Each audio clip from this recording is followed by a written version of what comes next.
Hello class 7. Let's continue the chapter number 5, the Vijayanagar and Bahmani kingdoms. Now your first topic is Krishna Dev Rai. Krishna Dev Rai. Who was Krishna Dev Rai? Krishna Dev Rai was the greatest ruler of Vijayanagar kingdom. He was a good administrator and also he built many temples and dams. He was a wise and shrewd statesman. Statesmen are respected political leader. Shrewd, clever. He was well aware of the importance of overseas trade and naval power. Overseas trade, trade through seas with another country. To expand his market and to grow his trade, he maintained friendly relations with the Portuguese and granted them special concessions. Concession means discount. To promote agriculture, embankments were built, dams were built along the streams to create reservoir of varying sizes. The stored water was used for irrigation and drinking. During his reign, the city of Vijayanagar touched the height of its glory and prosperity. He died in 1529 AD. When did he die? In 1529 AD. After the death of Krishna Dev Rai, many more weak successors came, but they were not so powerful. And the last ruler, Sadashiva. Sadashiva was the last ruler of Vijayanagar kingdom, was defeated by Bahmani kingdom in the battle of Talikot in 1565 AD. Now, art and architecture. The rulers of Vijayanagar continued the traditions and styles of Chalukyas, Cholas and Pandyas. These were also the kingdoms of southern India. Okay. In Andhra Pradesh and Deccan show marked traces of Chalukyan style, whereas their temples in the south show Chola and Pandya influence, means impact of Chola and Pandya. One of the most splendid temples of the time is the famous Harsha Rama temple at Vijayanagar, built in the reign of Krishnadev Rai. It is considered to be, which temple is considered to be? Harsha Rama temple is considered to be one of the most perfect specimen of Hindu temple architecture. The Vijayanagar temples are large structure with spacious mandapas and lofty gopurams. Here mandapas, this pillared. Here you can see pillar, you can see a pillared hall of porch fronting a Hindu temple here. Okay, like a porch. You can see in every temple pillared hall. Now, literature. The kings of Vijayanagar encouraged literature in Sanskrit, Tamil, Telugu, Kannada and Malayalam. These were the language spoken by the people of Vijayanagar kingdom. Okay, and you can notice all these languages are the language of southern India now.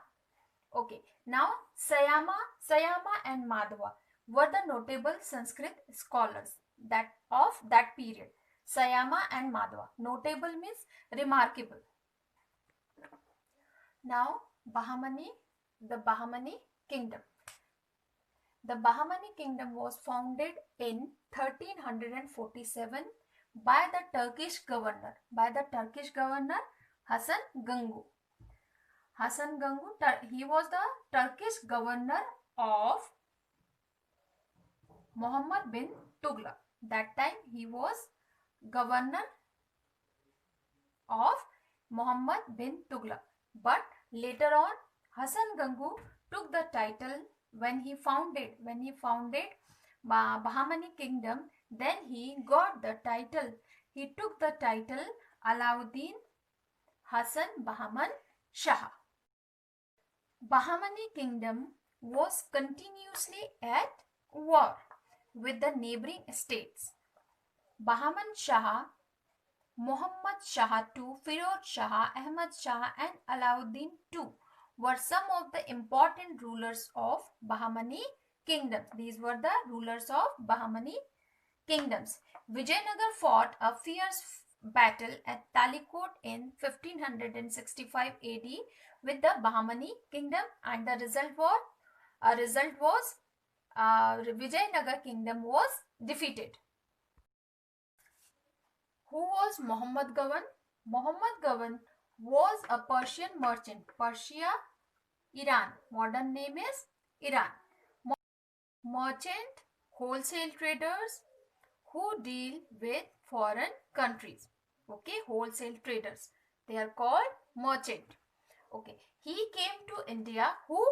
Muhammad Gawan came to India and took service with the Bahmani ruler. And that time who was ruler? Alauddin II. He was the ruler of Bahmani kingdom when Muhammad Gawan came to India. Later on, Muhammad Gawan became the important minister of Bahmani kingdom. Muhammad Gawan organized the army on systematic lines and conquered Goa and Kanchipuram. The military power that had been assigned to the Jagirdars by the former rulers was taken away from them and centralized in the hands of Sultan. Various irrigation projects were undertaken. The kingdom was divided into 4 provinces. Then after, what did he do? He divided it into 8 provinces, tarafs. He reduced the powers of the governors of these tarafs. He put a check on the power of the nobles. He introduced a fair system of justice. He took several measures to spread education. He opened a madrasa and education of higher learning at Bidar. A library containing about 3,000 books was also established. Muhammad Gawan was a great patron of art. He was intolerant towards Hindus. Intolerant means he did not respect Hindus. But the Deccan nobles disliked Gawan. Deccan nobles, they did not like Gawan and they conspired against him.